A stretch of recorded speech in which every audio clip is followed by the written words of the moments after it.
দরজার মধ্যে দাঁড়ায়া আমার দয়াল নবী রাহমাতুল্লিল আলামিন নবীর কাছ থেকে অনুমতি নিতেন। 3 দিন অনুমতি নেওয়ার পর আমার দয়াল নবী ঘোষণা করেছেন, জিব্রাইল আপনি আমার দরবারে আসার সময় আর অনুমতির প্রয়োজন নাই। এরপর থেকে হযরত জিব্রাইল আমিন এই দরজা দিয়ে আসা যাওয়া করতেন, কিন্তু অন্য কোনো দরজা দিয়ে যখন আমার নবীর কাছে আসতেন ওই দরজার মধ্যে দাঁড়ায়া থাকতেন। জোরে জোরে কোন সুবহানাল্লাহ। এই মদিনা শরীফে বাবে আবু বকর আছে, কুবা গেট আছে, মদিনা শরীফে বাদশা পাহাড় গেট আছে, যতগুলা গেট আছে বাজান প্রত্যেকটা গেটে গেটে জিব্রাইল আমিন এসে দাঁড়ায়া থাকতেন। একদিন জিব্রাইল যখন বাবে আবু বকরের মধ্যে দাঁড়ায়, বাবু ওমর ইবনে খাত্তাবে দাঁড়ায়, বাবে কুবাতে দাঁড়ায়, আমার নবীর কাছে অনুমতির জন্য দাঁড়ায়। আমার নবীজি জিব্রাইলের দিকে তাকায় তাকায় মুস্কি মুস্কি হাসে। নবী আমার সর্বশেষ জিজ্ঞাসা করে, জিব্রাইল তুমি কেন মদিনা শরীফের মধ্যে প্রবেশ করো না, মসজিদে নববীর মধ্যে প্রবেশ করো না? জিব্রাইল কয়, নবী গো, ইয়া রাসূলুল্লাহ, নবী গো আপনি তো আমারে অনুমতি দেন না। আমার নবী কয়, জিব্রাইল তোমারে না এই গেট দিয়ে আসার জন্য অনুমতি দিলাম। জিব্রাইল কয়, ইয়া রাসূলুল্লাহ একটা গেট দিয়ে আসার অনুমতি দিছে, বাকি অন্য কোনো গেট দিয়া আপনি নবীর কাছে আসার অনুমতি দেন নাই, এই জন্য আমি আপনার সামনে অনুমতির জন্য দাঁড়িয়ে রইছি। আদব বড় বিষয়, যে আদব জিব্রাইল মুআল্লিমুল মালাইকা সব ফেরেশতার শিক্ষক হইয়া আমার নবীরে দেখাইছে। এবার আপনারা বলেন, আমরা সবাই ওই নবীর আদবে ওই নবীরে সম্মান আর তাজিম করার দরকার আছে না নাই? এ মুসলমান, হযরতে জিব্রাইল আমিন এবার প্রতি সময় প্রতিক্ষণে ওই দরজা দিয়ে আমার নবীর কাছে আসতেন। এমন টাইমে আমার নবী জবাব দেন, জাবের ইবনে সামুরা, দেখো ইহুদির বাচ্চাটা বাবে জিব্রাইলের দরজায় দাঁড়ানো দেখছেন? ইয়া রাসূলুল্লাহ দেখছি। বলে আগামীকালকে সকালবেলা তুমি তোমার জবাব পাইবা। আমার দয়াল নবীও চলে গেলেন নবীদের হুজরা মুবারকে। নবী যখন মা আয়েশা সিদ্দিকা রাদিয়াল্লাহু তাআলা আনহার হুজরা মুবারকে যাইতেন, আমার নবীজিরে 1 জন 2 জন 3 জন 4 জন সাহাবায়ে কেরাম আগায়া দিতেন। নবীজি যতক্ষণ পর্যন্ত নবীজির হুজরা মুবারকে ঢুকতেন না, সাহাবায়ে কেরাম পিছনে ফিরে আসতেন না। আমার নবীজি মা আয়েশা সিদ্দিকার হুজরা মুবারকে দয়ার নবী রাহমাতুল লিল আলামিন নবী কামলিওয়ালা নবী যখন হুজরা মুবারকে ঢুকে যায়, সকালবেলা ফজরের নামাজের সময় সব সাহাবায়ে কেরাম আছে, জাবির ইবনে সামুরা আছে, ফজরের নামাজের ইমামতি আমার নবী করতেছে। আরে যে জায়গার মধ্যে আমার নবী ইমামতি করছে ওই জায়গাটার মধ্যে আমি যে ধইরা এভাবে চুমা খাইছি। গত বছর যখন আমি উমরাতে যাই, যে জায়গায় আমার নবী দ্বারা ইমামতি করছে এই জায়গাটারে দেখা আমি সালাম দিছি। আমার নবীজি ইমামতি শেষ করলেন, জাবির ইবনে সামুরা বলে আমি সালামটা ফিরাইতে দেরি ওই ইহুদি এবং ইহুদির বাচ্চা আমার নবীজির দরবারে এসে দাঁড়ায় রইছে।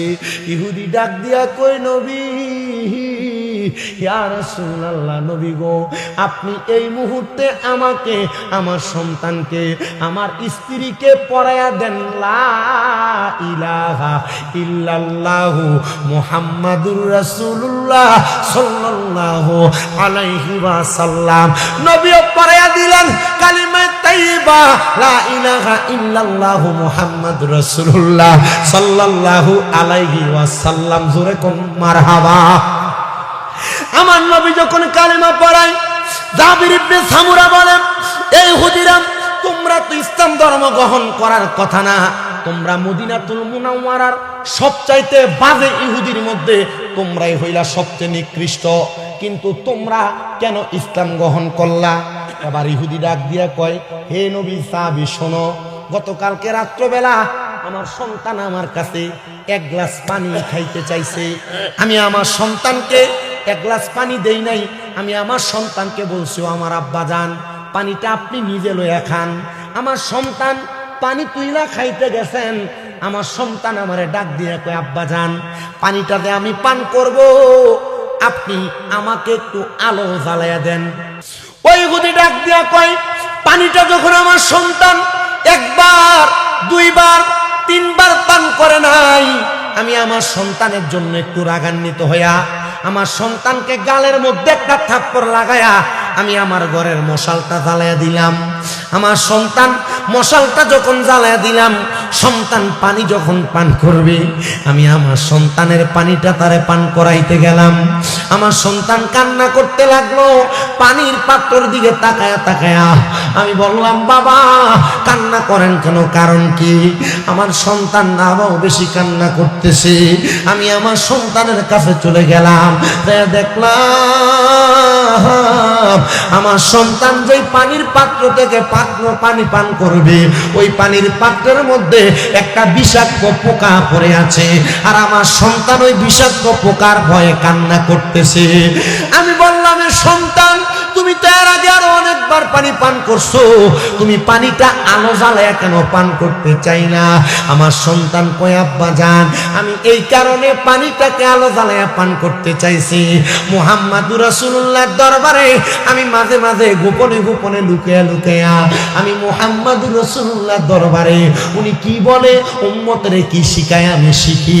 আমি আমার নবীজির দরবারে গতকালকে শিখে আসছি, পানি যখন পান করবে পানি যেন দেখে পান করে, পানি যেন দেখে পান করে। আব্বা জান আমারে মুহাম্মাদুর রাসূলুল্লাহ এই কর্মটা শিখাইছে। ওই আব্বা ইহুদি ডাক দিয়া কয়, জগতের মানুষ, ও দুনিয়ার মানুষ তোমরা শুনে নাও। আমি যখন এই কথা শুনলাম আমার আর বুঝতে দেরি হয় নাই, মুহাম্মাদুর রাসূলুল্লাহ যেই ধর্ম ইসলাম পালন করে এই ধর্মটা সত্য ধর্ম, এই ধর্মটা হক ধর্ম। আমি আপনার দরবারে আসছি গো নবী, আপনি আমারে কালিমা পড়াইয়া দেন। নবীর সাথে সাথে কালিমা পড়াইয়া দিতে। আর জাবির ইবনে সামুরা কয়, ওয়াল্লাহি ফিদাকা আবি ওয়া উম্মি ইয়া রাসূলুল্লাহ, আমার মা বাবা আপনার কদমে কুরবান হোক ইয়া রাসূলুল্লাহ। আপনি অদৃশ্যের খবর দেন, ওয়ালার খোদার বন্ধু আপনি আমাদের অদৃশ্যের খবর দিয়া দিছেন। নবী আপনি আমার গতকালকের প্রশ্নের জবাব দেওয়া লাগে নাই, আমি আজকে এই ইহুদির কাছ থেকে আপনার প্রশ্নের জবাব পাইয়া গেছি।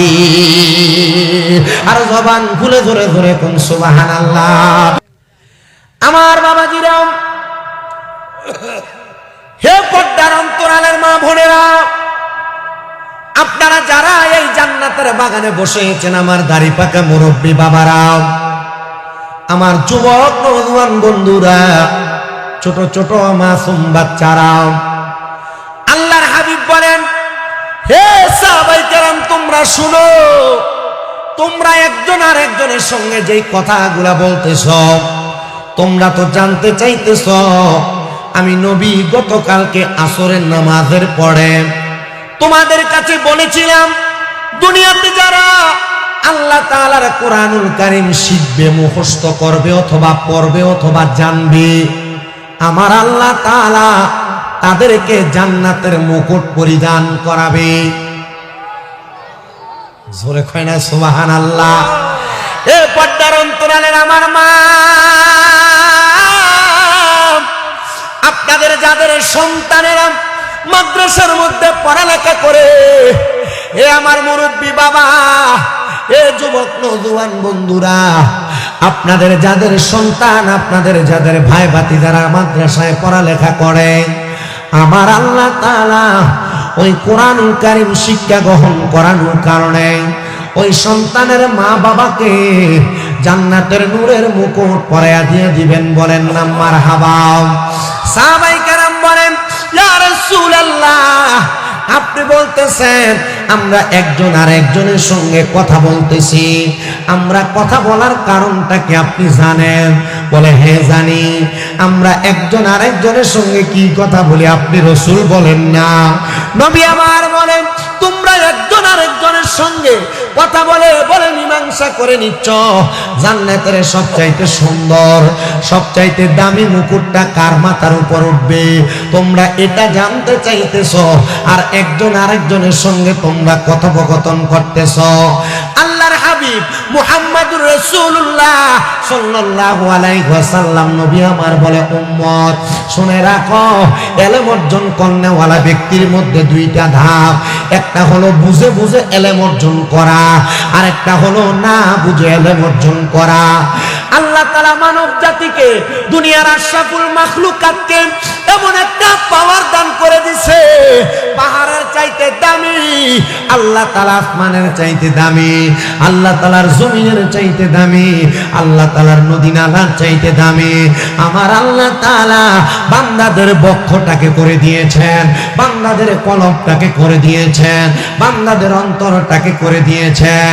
ইয়া রাসূলুল্লাহ, আপনার কাছে জানতে চাই আল্লাহ তাআলা কেন এই বক্ষটাকে, বুকটাকে এত দামি বানিয়ে দিলেন?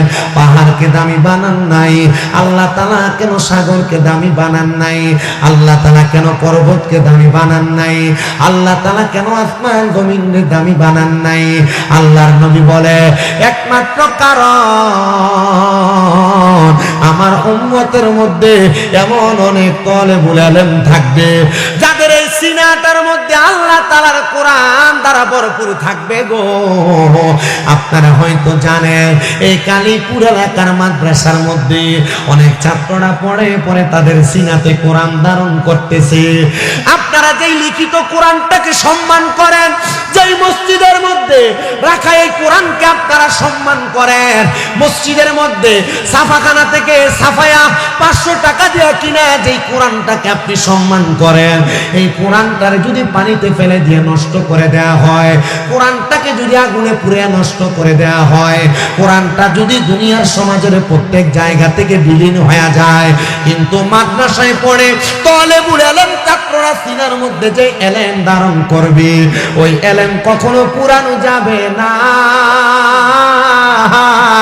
তার মানে বোঝা যায় লিখিত ছাপাখানার কোরআনের চাইতে আপনারা বলেন সিনার মধ্যে কোরআনওয়ালা একজন হাফেজে কোরআনের দাম কম না বেশি?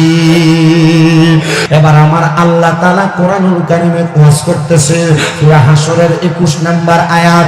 আল্লাহ তাআলা জানায়া দেয়, বান্দা লাউ আনজালনা হাযাল কুরআনা আলা জাবালিন লারাআইতাহু খাশিয়াম মুতাসাদ্দিআন মিন খাশিয়াতিল্লাহ ওয়া তিলকাল আমসালু নাদরিবুহা লিন-নাসি লাআল্লাহুম ইয়াতাফাক্কারুন। আমার আল্লাহ জানায়া দেয়, বান্দা ও আমার বান্দার দলেরা, যদি আমি এই কোরআনকে পাহাড়ের উপর অবতীর্ণ করতাম, তবে এই পাহাড় আল্লাহর ভয়ে ভিন্ন বিদীর্ণ হয়ে যাইত। এই আল্লাহর ভয়ে এই পাহাড়টা কোরআন নাযিল করার কারণে ভাগ হয়ে যাইত।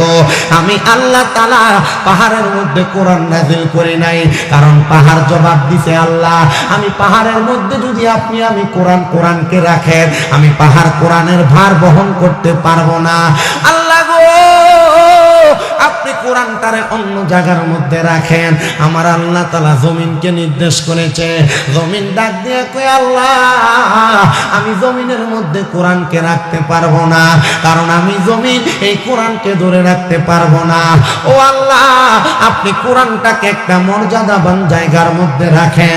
আল্লাহ তাআলা সিদ্ধান্ত নেয়, আমি আল্লাহ তাআলা যখন দুনিয়ার জমিনের মধ্যে থাকা অবস্থায় দুনিয়ার মানুষগুলা আমি আল্লাহ তাআলার কাছে ইবাদতের মধ্যে মশগুল হয় না, আমি আল্লাহর পথে আসে না, হেদায়েতের পথে আসে না, আমি আল্লাহ তাআলা ভাবতে, আমি আল্লাহ তাআলা আমার হাবিব মুহাম্মদুর রাসূলুল্লাহ সাল্লাল্লাহু আলাইহি ওয়াসাল্লাম নবীরে যখন সৃষ্টি করেছি, আমি আল্লাহ সৃষ্টির আরো অনেক আগে আমার হাবিবুল্লাহরে লামকানের মধ্যে রূহের জগতে রেখেছিলাম। আমার আল্লাহ তাআলার পেয়ারা হাবিব মুহাম্মদুর রাসূলুল্লাহ যখন রূহের জগতের মধ্যে আছেন, আল্লাহ তাআলা রূহের জগতে প্রত্যেকটা রূহকে প্রশ্ন করে, আলাস্তু বিরব্বিকুম, আমি কি তোমাদের প্রভু না? কোন রূহ কোন জবাব দেয় না। তখন আমার নবী, আপনার নবী মুহাম্মদুর রাসূলুল্লাহ সাল্লাল্লাহু আলাইহি ওয়াসাল্লাম নবীজির রূহ মুবারক দাঁড়ায়া ডাক দিয়ে কয়, কলু বালা, হ্যাঁ আল্লাহ আপনি আমাদের প্রভু। আমার আল্লাহ মানুষ, ওই রূহটা আমি আল্লাহ তাআলাকে আল্লাহ বলে সাক্ষী দিয়েছে। আমি আল্লাহ ওই রূহুর প্রতি বড় খুশি হয়ে গেছি, আমি আল্লাহ ওই রূহুর প্রতি রাজি হয়ে গেছি। আমার হাবিবের রূহ মুবারক যখন আমি আল্লাহকে আল্লাহ বলে স্বীকারোক্তি প্রদান করেছে, তখন আমি আল্লাহ তাআলা ওই রূহটাকে আদেশ করলাম দাঁড়ায়া দেওয়ার জন্য। রূহ আমি আল্লাহ তাআলার আদেশটাকে মাইনে যখন দাঁড়ায়া যায়, এবার রূহ উপরের দিকে উঠা আমি আল্লাহ তাআলার সিজদা দেওয়া শুরু করলো। আমি আল্লাহ বুঝতে দেরি হয় নাই রে, আমি আল্লাহ তাআলারে এই রূহ জাতমান মানবজাত সম্মান করবে। আমি আল্লাহ তাআলা তখন মানবজাতরে আমি আশরাফুল মাখলুকাত পৃথিবীর শ্রেষ্ঠ জীব হিসেবে দুনিয়াতে পাঠাইছি। এ দাড়ি পাকা মুরব্বী বাবা, এ যুবক নওজোয়ান, আপনার কত দাম আপনি জানেন না, আপনার কত সম্মান আপনি জানেন না। আপনি দামি মানুষ হওয়ার পরেও আপনি হারাম খান, আপনি সুদ খান, আপনি ঘুষ খান, আপনি পরের টাকা মাইরা মাইরা খান। এবার আপনারা বলেন আল্লাহ তাআলা যে মানব জাতির দামি বানাইছে, এই মানব জাতের দাম কি আল্লাহ কমাইছে না নিজে কমায়?